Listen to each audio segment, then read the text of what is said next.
우리가 지난 시간까지 대속죄일 규례 내용들을 간단히 살펴봤습니다.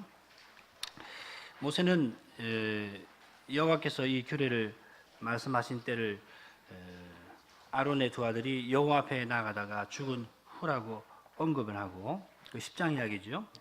그 비극적인 배경에서 대속죄일에 대제사장 아론이 취할 태도를 엄히 명령하신 것을 기록합니다. 여호와께서 모세에게 이르시되 내 형 아론에게 이르라. 성소의 장안 법궤 위 속죄소에 무시로 들어오지 말아서 사망을 면하라. 내가 구름 가운데서 속죄소 위에 나타남이니라. 아론의 두 아들이 성소로 나아가는 일로 죽임을 당하였다면은 아론이 지성소에 나아가는 일에는 하나님의 말씀을 순종할 의무가 더욱 요구될 것입니다. 그 다음에 여호와께서 아론이 이 지성소에 들어올 때에 필요한 것을 준비하라 하십니다. 그게 3절부터 5절입니다. 희생으로는 대제사장과 권석을 위한 속죄제 수송아지 한 마리, 그리고 번제 수양 한 마리, 백성을 위한 속죄제 순염소 한 마리와 두 마리 해야 되겠습니다. 두 마리, 그리고 번제 수양 한 마리를 준비해야 하고, 거기다가 특별히 대제사장이 그날 입을 거룩한 옷을 준비해야 합니다. 이 옷은 대제사장이 평소에 입던 영화롭고 아름다운 옷이 아니라 제사장이 입는 옷보다도 수수합니다. 오직 하나님의 대속을 유지하여 하나님에게 나아가는 데 필요한 옷, 곧 거룩한 옷입니다. 준비할 것을 마련한 다음에 대제사장은 자신과 권속을 위한 수송아지를 가까이 가져옵니다. 이게 벌써 제사 순서죠.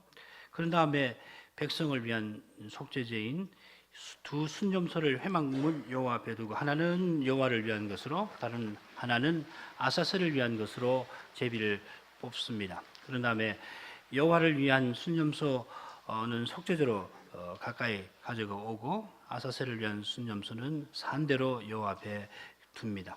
자, 이렇게 준비 과정을 마쳤으면은 이제 대제사장은 성소와 백성을 속하는 속죄제를 드리게 되는데, 먼저는 자기를 위한 수송아지, 속죄제 수송아지를 가까이 가져와서 죽입니다. 그런 다음 그 피를 들고 지성소로 들어가야 하는데, 그에 앞서서 먼저 번제단 불로 채운 금향로 두 움큼의 향을 들고서 지성소로 들어가 향운을 피워야 합니다. 용광구름으로 자욱한 지성소입니다마는 거기에 아론은 향후를 피워서 속죄소를 가려 죽음을 면해야 합니다. 향운이 자욱한 이 지성소를 빠져나와서 바깥들로 나와 수송아지 피를 들고 다시 지성소로 들어가서 자기와 권속을 위하여 속죄소 동편, 곧 속죄소 위에 한 번, 그리고 속죄소 앞에 7번을 부립니다. 지성소에서 나온 다음에는 그 다음에 성소로 가서 휘장 앞에 7번, 향단불에 한 번 피를 처리합니다. 다시 바깥에 나온 아론은 이번에는 순염소의 피를 들고 백성의 속죄를 위하여 앞서와 같은 방식으로 피를 처리를 합니다. 그래서 지성소에 처리하고 성소에서 피를 처리하고 나와서는 이제 순염소의 피하고 수송아지 피를 섞어서 마지막으로 번제단 불에 바르고 번제단 위에 7번을 뿌립니다. 이것이 첫째 절차입니다. 이건 그 의미가 뭔가 우리 배웠죠? 예, 이스라엘의 모든 부정 그리고 그 모든 죄라고 했는데 페시아하고 그 다음에 하타트를 속하기 위한 것이다. 그렇죠? 오늘 이 단어를 좀 기억해 놓으셔야 합니다. 지난번에 페시아는 거역의 죄다 이렇게 말씀을 드렸죠. 자, 둘째 절차는 아사셀 염소와 관련됩니다. 20절부터 나오는데 20절부터 22절까지일 거예요. 아론은 산염소의 머리에 안수하여 이스라엘의 모든 불의와 모든 거역과 모든 죄를 염소에게 전가합니다. 모든 거역할 때 거역은 페시하고 그 다음 모든 죄는 하타트라고 말씀드렸죠.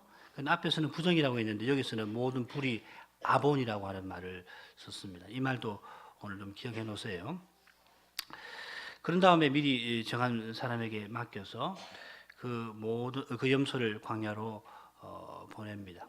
이 염소에게 죄를 다 전가해서 무인적용으로 보내면은 거기다가 염소를 놓아줍니다. 이 절차 역시도 속죄제 드리는 일에 포함되는 것으로 보아야 한다 우리 배웠습니다. 이어서 대제사장은 번제단에서 희생을 드리는데 그 일에 앞서 먼저 거룩한 옷 대신에 평소 입던 영화롭고 아름다운 옷을 갈아입습니다. 그런 다음에 번제를 먼저 드리고 이어서 피를 처리한 속죄 희생의 기름을 그 다음에 드립니다. 이 절차도 번제보다는 속죄제에 초점이 놓여 있다는 것을 배웠습니다. 자, 이제 보조자들의 정결식에 관한 규정이 나오고 이스라엘 백성이 이날 준수해야 할 의무에 관한 규정이 그 다음에 나옵니다. 백성은 이날 종일 금식하면서 일하지 말아야 합니다. 이날은 큰 안식일 뿐만 아니라 모세 제도에서 유일하게 금식하는 날입니다. 자, 이런 엄격한 요구 조건이 있는 것은 이스라엘의 모든 부정을 씻는 날이기 때문입니다. 마지막으로 아론을 이은 대제사장에 관한 규정이 나오는데 대제사장의 옷과 의무에 관한 겁니다. 주로 이 속죄일에 대제사장이 첫째 절차에서 행한 일에 관해서 여기 다시 규정이 되어 있습니다. 그러니까 11절부터 19절 내용이 대속죄일에 있어서 가장 중요한 절차라는 것을 알 수가 있죠. 이스라엘의 부정을 피로써 덮어서 없애버리는 일, 이것이 아주 중요한 일이 되겠습니다. 이는 너희의 영원히 지킬 규례이고 이스라엘 자손의 모든 죄를 위하여 1년 1차 속죄할 것이라 하였습니다. 아론이 여호와께서 모세에게 명하신 대로 다 행하였습니다. 자, 오늘 대속죄일의 의미를 생각을 해보겠습니다. 우리가 방금 복습한 대로 대속죄일 규례는 상당히 복잡합니다. 왜 이런 복잡한 대속죄일 규례를 두셨는가? 우리가 그 의미를 알려면은 대속죄일에 행하는 절차들 각각을 잘 살피는 것이 필요하고 우리가 지난 3시간에 공부했습니다. 동시에 이 정결법 전체에서 이 대속죄일 규례의 위치나 그 의의를 잘 살피는 것이 또한 필요합니다. 말하자면 전체적인 관점에서 부분을 보고 부분을 살핀 터에서 또 전체를 조망하는 방법을 택하는 것이 언제든지 좋습니다. 숲 전체를 보는 데 집중하면 그 속에 다양한 나무들을 놓치기 쉽고 숲의 나무들만 면밀히 살피면 숲 전체를 보지 못할 수가 언제든지 있습니다. 자, 3쪽 맨 밑으로 이어가겠습니다. 우리가 지난 시간까지 이 대속죄일 계율을 통해서 개개의 절차들을 살폈으니까 대속죄일 규례를 포함하는 이 정결법전 전체 구조 안에서 이 규례의 위치가 뭔가 알아보므로 대속죄일 규례의 의미를 규명해 나가는 것이 좋겠습니다. 먼저 이 정결법 전체가 어떤 법적인 의미, 법적인 목적을 갖고 있는가를 살펴봐야 하는데 이를 위해서 우리는 정결법전 주제에 주목해야 합니다. 정결법전은 이 음식 정결법, 출산 정결법, 문둥병 정결법, 유출병 정결법, 11장, 12장, 13, 14장, 15장 이렇게 구성이 되어 있고 마지막으로 대속죄일 규례가 있습니다. 이 개개의 정결법은 음식, 출산, 문둥병, 유출병에 관련된 부정의 문제를 다루고 있죠. 있는데 대속죄일 규례는 이스라엘 백성이 1년 동안 이런 부정의 상태에 빠지고도 미처 알지 못해서 정결 절차를 밟지 않은 그런 문제를 다루고 있습니다. 매년 7월 10일이 이스라엘의 대속죄일이 되는데 이 종교력 7월은 대속죄일을 중간에 두고 7월 1일 초하룻날과 그리고 15일 초하룻날에는 나팔절을 지키고 15일부터 7일간은 장막절을 지킵니다. 7일 혹은 8일. 이 장막절은 이 밀력으로 정월 곧 국가생활의 출발에 해당됩니다. 신년 축제하고도 같습니다. 그에 앞서서 대속죄일이 그달 10일에 있게 되는 겁니다. 거룩한 백성으로서 국가생활을 출발하기에 앞서서 이스라엘의 모든 부정을 제거하도록 하나님과의 관계에서 회복이 되도록 하신 것으로 생각됩니다. 이건 이제 우리가 23장에 와서 절기를 배울 때 이 내용을 더 생각을 할 겁니다. 각각의 정결법은 음식, 출산, 문둥병, 유출의 문제를 다루는데 이런 문제를 다루면서 음식, 출산, 부부관계, 혼인관계, 여호와의 거룩하심 이런 주제를 다루고 있습니다. 그리고 이 주제들은 우리가 늘 생각한 대로 창세기 1, 2, 3장에서 다루는 중요한 주제들과 일치합니다. 덮여보시면은 맨 좌측에 정결법전의 개요가 있고요. 그 다음에 두 번째 중간에는 창세기 창조와 관련된 주제들, 그리고 맨 오른쪽에는 심판에 나타난 주제들인데 우리가 여러분 봤으니까는 반복하지 않아도 될 겁니다. 창세기 1장과 2장에는 여호와의 창조에 관한 기록이 두 관점에서 기록되어 있습니다. 이 두 관점은 정확히 말하면 1장 1절부터 2장 3절까지, 2장 4절부터 마지막까지 이렇게 되겠죠. 이 두 관점은 1장과 2장에 나오는 하나님의 성호에 의해서 잘 구분됩니다. 1장에는 엘로힘 성호가 나오고, 그래서 이 문서 비평하는 사람들은 뭐 피문서로 분류한다고 그랬죠. 참 얼토당토하는 이야기입니다. 2장에 가면은 여호와 칭호가 엘로힘과 함께 등장을 합니다. 5쪽으로 가죠. 중간에 굵은 글씨부터 읽겠습니다. 창세기 2장에 여호와의 성호가 사용된 것은 하나님의 창조를 언약이라는 관점에서 기술해 나가기 때문입니다. 반면에 1장에서는 하나님이 크신 능력으로 창조하신 그 사실의 관점에서 기록해 나가고 있다, 이렇게 말씀드릴 수가 있습니다. 1장에서는 6일간의 창조가 기록되어 있는데 제6일에 하나님께서 다른 동물들과는 달리, 생물들과는 달리, 이제 생물이라고 그랬죠.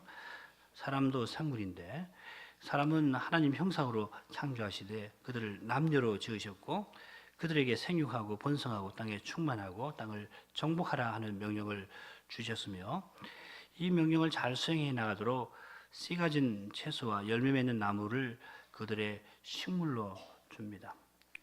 요 대응하는 것이 창조 첫째 날, 둘째 날, 셋째 날에 해당되는데 셋째 날에 식물이 만들어지잖아요. 창세기 2장으로 가면은 여호와께서 제6일에 사람을 창조하신 목적이 그들과 언약 맺는 데 있음을 보여줍니다. 먼저 남자를 동산 바깥에서 흙으로 빚고 코에 생기를 부어 산정이 되도록 창조하셨고 동방 에덴에 여호와의 동산을 친히 창설하셨으며 아담을 이 에덴의 동산으로 이끄신 다음에 그에게 선악과 금령을 내려 주십니다. 이 선악과 금령은 첫째로 이 동산 각종 나무의 실과를 마음대로 먹을 수 있게 하신 거고, 둘째로 그러나 동산 중앙에 있는 선악을 알게 하는 나무의 실과는 먹지 말라 하신 거고, 셋째로 사람이 이 실과를 먹는 날에는, 과실을 먹는 날에는 정령 죽을 것이라 하신 겁니다. 이렇게 보면은 창세기 1장의 명령은 창세기 2장 선악과 금령 이후에 주신 것이 분명합니다. 왜냐하면은 1장 명령은 남녀에게 주신 것인 반면에 2장은 여자가 창조되기 전에 남자에게 먼저 주신 것이기 때문입니다. 이 두 명령을 한데 놓고 보면은 인생이 하나님을 전적으로 의지해서 어떻게 살아야 하는가 하는 것을 교훈하는 겁니다. 선악과 금령은 인생이 하나님이 주시는 좋은 것을 누릴 때에 거룩하신 하나님과 교제하면서 그분의 모든 뜻에 순종하며 살 것을 명령합니다. 창조 명령 1장 26절부터 28절에 나오는 명령은 인생이 하나님과 거룩한 교통 가운데서 하나님을 향하여 전심으로 순종하는 태도로 살되 남자와 여자가 한 몸을 이루어 자녀를 출산하고 자녀를 잘 가르치고 지도해서 온 세상에 거룩한 사회를 건설하여 나가라 하신 것입니다. 선악과 금령은 인생을 사는 태도와 관련되어 있고 창조 명령은 인생이 할 일, 사명과 관련되어 있다, 이렇게도 표현할 수가 있을 겁니다. 자, 이것이 선악과 금령과 창조 명령의 핵심 내용인데 이 금령과 명령은 먹는 것과 관련이 되어 있습니다. 선악과 금령은 선악과를 먹지 말라 하는 명령인데 그에 앞서서 동산 각종 나무의 실과를 마음대로 먹도록 하신 사실이 붙어 있습니다. 마찬가지로 창조 명령도 인생의 가정을 이루고 거룩한 사회를 추구하고 나가도록 명령하신 다음에 이어서 인생에게 먹을 것을 주신 사실을 언급하고 있습니다. 여호와께서 선악과 금령과 창조 명령을 내리신 경위 두 명령에 담긴 그 계시를 살펴보면은 사람이 하나님의 금령을 위반할 아무 이유를 찾을 수가 없을 뿐만 아니라 여호와께서 인생을 얼마나 귀히 여기고 사랑하셨는가를 잘 알 수 있습니다. 그러나 우리 시조는 이 선악과 금령을 위반하고 타락하고 말았는데 참 이건 사람의 지혜로서는 헤매갈 수 없는 신비입니다. 두려운 신비입니다. 참 불가사의한 일이죠. 여호와께서는 선악과 금령에서 정하신 대로 하나님의 명령을 위반한 우리 시조에게 그리고 우리 시조를 유혹한 뱀에게 심판과 저주를 내리십니다. 먼저 뱀에게 내리신 심판을 보면은 뱀이 저주를 받아 배로 다니고 종신토록 흙을 먹을 것과 여인의 후손이 장사뱀의 머리를 상하도록 할 것입니다. 그 다음에 여인에게는 첫째로 여인이 자식을 낳되 극심한 고통과 함께 낳을 것이고 남편을 자주장하려 하지만은 남편의 강압적인 다스림을 받을 것을 말씀하셨습니다. 마지막으로 남자는 이마에 땀을 흘려야 식물을 얻고 필경 흙으로 돌아가야 합니다. 도표는 그 금방 내용 설명을 한 겁니다. 7절로 갔죠. 우리 시조는 여호와 하나님의 거룩한 명령을 위반하여서 그 엄중한 심판을 받아 죽음의 상태에 있게 되는데 그걸 잘 보여주는 것이 흙입니다. 언약을 위반한 결과 즉 죄로 말미암아 죽음의 상태에 있는 상태는 여인이 고통스러운 출산을 하는 것과 남편의 강압적인 다스림을 받는 것, 남자가 가시덤불과 엉겅퀴 내는 땅에서 수고해서 먹을 것을 얻게 되는 것입니다. 여호와께서 아브라함을 갈대아 우르에서 불러내신 것은 인생이 죄로 말미암아 하나님의 저주받은 그래서 죽은 상태에서 회복되게 하시기 위함입니다. 갈대아 우르에서 그를 불러내실 때 천하 만민이 너를 인하여 복을 얻으리라 약속하셨는데 이 약속을 기억하시고 마침내 이스라엘을 애굽에서 불러내셨고 시내산에서 그들과 언약 맺으셨습니다. 그 언약의 내용은 여호와께서 이스라엘을 애굽에서 건져내어 그들을 하나님의 특별한 소유로 삼으시고 그들을 열방과는 구별되도록 제사장 나라와 거룩한 백성 되도록 하신 겁니다. 이 위대한 시내산 언약은 성막, 제사장, 제사와 관련된 이 규례들을 중심으로 구현이 됩니다. 즉 이스라엘이 제사장 나라로서 여호와를 가까이 할 수 있도록 여호와께서 성막에 임재해 주시고 성막에서 섬기는 제사장을 두시고 또 제사장이 성막에 임재하시는 하나님을 가까이 하도록 제사 규례를 내신 겁니다. 이스라엘은 제사장 나라로서 이처럼 거룩하신 하나님을 가까이 함으로 하나님께서 가까이 나온 그들에게 비춰주시는 거룩한 영광 가운데서 거룩한 백성의 삶을 살아나가야 했습니다. 정결법전은 다른 모든 열방과 마찬가지로 아담 안에서 범죄한 이 이스라엘이 어떻게 거룩하신 하나님께 가까이 나아가는가 하는 문제를 다루는 법전입니다. 여호와께서는 아담 안에서 범죄한 이스라엘의 형편을 가장 잘 보여주시기 위해서 부정의 상태를 친히 규정을 하시고 이스라엘이 이 부정의 상태에 처할 때 거기서 어떻게 회복되는지를 그 절차를 마련해 주셨습니다. 그러니까 부정의 상태는 죄로 말미암아 죽은 상태, 여호와 하나님께 가까이 나갈 수 없는 상태, 곧 언약 바깥에 있는 그런 상태를 상징을 하는 겁니다. 제사 제도와 관련해서. 따라서 이 부정 상태에서는 거룩하신 하나님이 임재하시는 이 지상 성막에 가까이 나갈 수가 없습니다.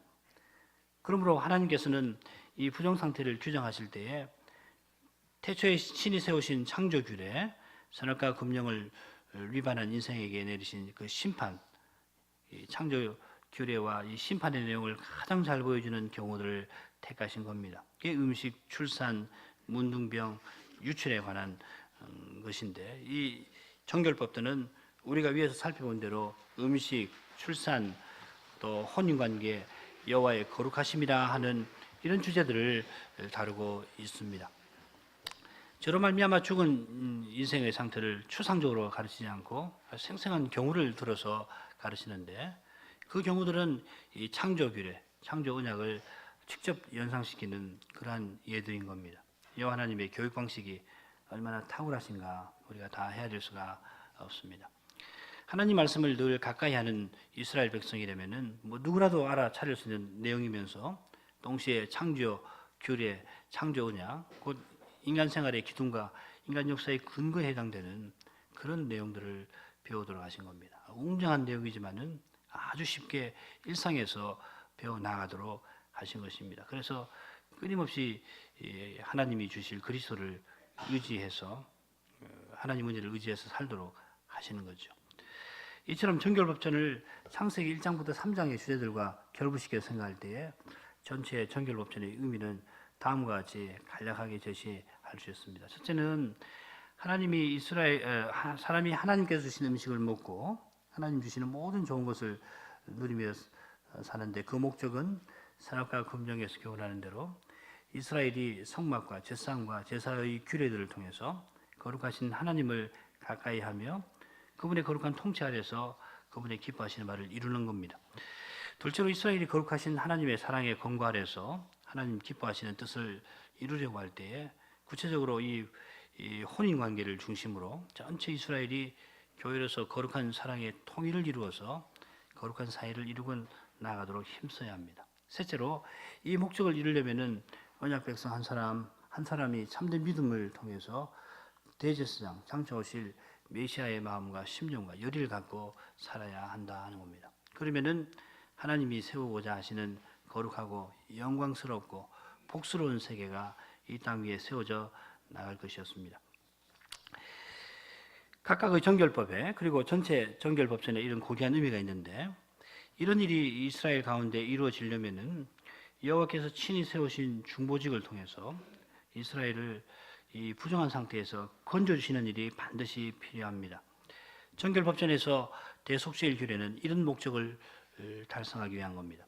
그래서 대속죄일 규례는 정결법전 맨 마지막에 나옵니다. 이 절기에도 나오지만은 특별히 정결법전 맨 마지막에 길게 언급이 되어 있습니다. 우리는 대속죄일 규례의 의미가 무언가 이날에 행하는 두 가지 중요한 절차에서 잘 배울 수 있을 겁니다. 그 두 절차는 속죄제의 피를 처리하는 것이고 또 하나는 아사셀 염소를 무인지경에 보내는 겁니다. 속죄제의 피를 지성소, 성소, 번제단에서 처리하는데 그 의미는 지성소, 성소, 번제단을 이스라엘의 부정으로 말미암아 오염된 상태에서 벗어나게 하는 것입니다. 16절, 19절 같이 한번 읽어보죠. 곧 이스라엘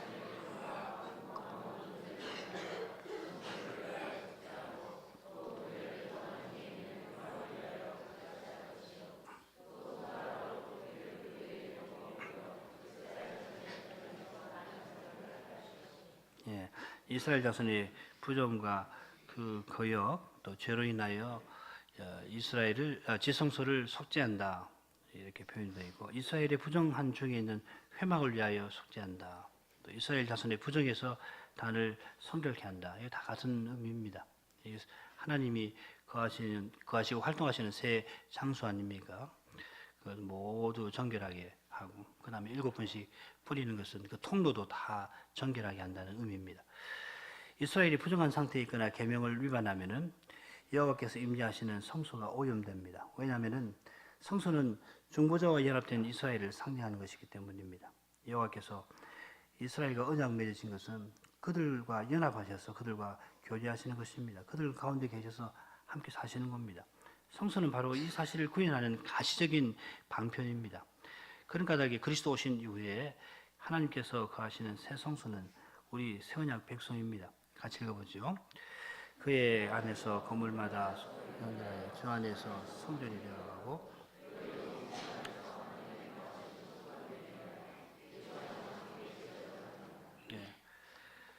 이스라엘 언약 백성 이스라엘이 부정한 상태에 있거나 계명을 그릇 범하면 결국 여호와 임재하시는 이 성소가 더러워지는 것입니다.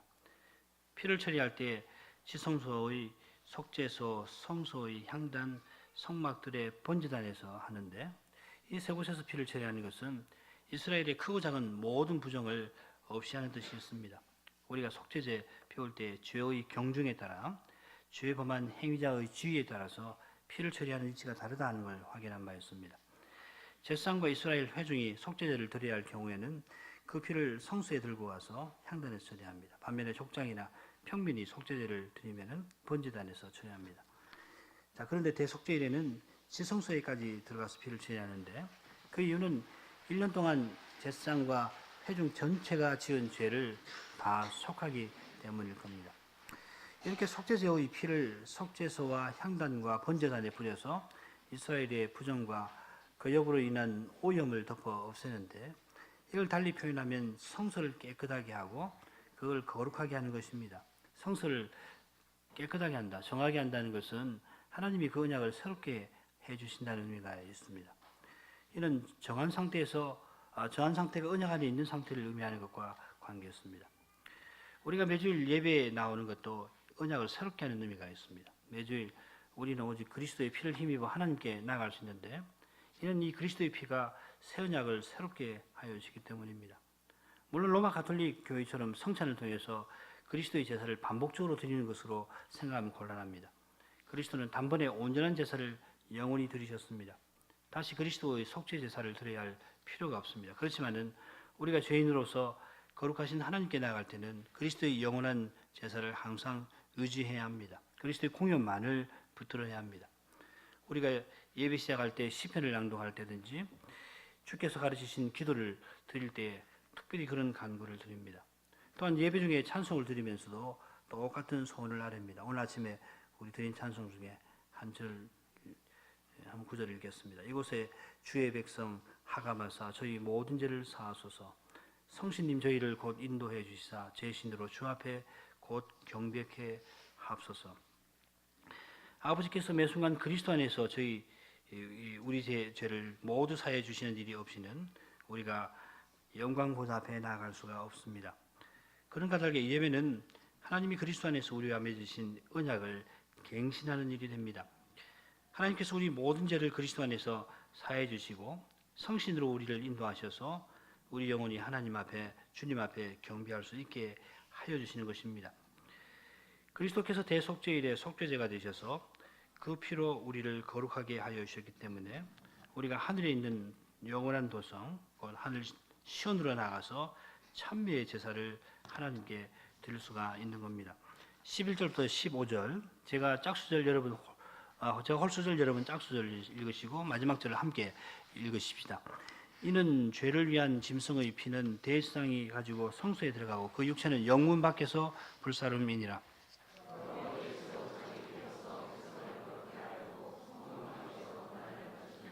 그런즉 우리는 그 능력을 지고 영문 밖으로 그에게 나아가자.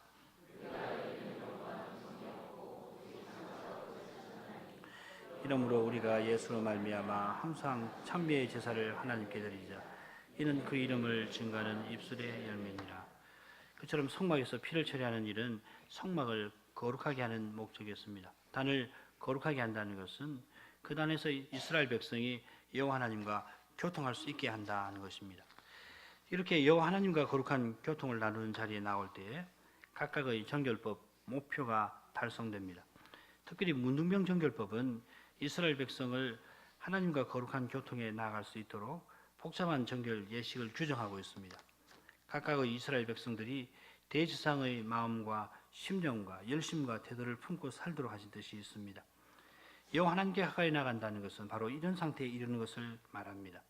여호와께 자신을 전체로 헌상하는 상태, 여호와 하나님을 전부로 알고 여호와를 사랑해서 그 모든 계명에 온전히 순종하고 그 기뻐하시는 바를 온전히 이루려는 그런 상태입니다. 이것이 곧 영원한 대제사장 예수 그리스도의 마음입니다. 이런 마음에서 혼인관계를 중심으로 형성되는 모든 인륜관계에서 사람을 참으로 사랑하는 그런 마음이 생겨날 겁니다. 그리고 이런 마음에 먹고 사는 문제, 하나님이 주신 모든 선한 것을 가지고 하나님이 기뻐하시는 바를 내 생에서 꼭 이루고 가려고 하는 그런 열심, 하나님 뜻을 이루고 가는 이걸 자기 목숨보다도 소중히 여기는 태도가 이런 마음에서 나오는 겁니다. 이스라엘이 다른 민족과 같이 본성상 죄인이지만 이런 사명을 행할 수 있는 것은 오직 여호와께서 그들의 모든 죄를 아사셀 염소의 머리에 두어 그 죄를 친히 없이 해주신 사실이 있기 때문입니다. 이 사실이 대속죄일에 번제나 속죄제 드릴 때에 희생의 머리에 안수하고 희생을 죽이는 절차에도 나타납니다만 특별히 대제사장이 아사셀 염소의 안수에서 이스라엘의 모든 그 불의를 그 머리에 둔 다음에 그것을 무인지경으로 보내버리는 이 절차에서 아주 분명하게 나타나도록 하신 것입니다. 이스라엘은 불의가 전혀 없는 그런 불의와는 상관없는 그런 세계를 이루어 나가도록 새로 지음을 받은 겁니다. 이 옛 언약의 거룩한 사명은 멜기세덱 대제사장 예수 그리스도 안에서 성취되었습니다. 이것도 같이 한번 읽어보죠. 제가 홀수절 여러분 짝수절 읽어주십시오.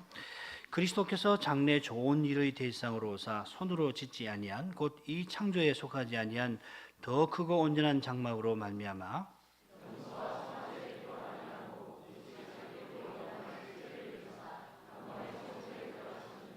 염소와 황소의 피와 및 암송아지의 죄로 부정한 자에게 뿌려 그 육체를 정결케 하여 거룩해 하거든.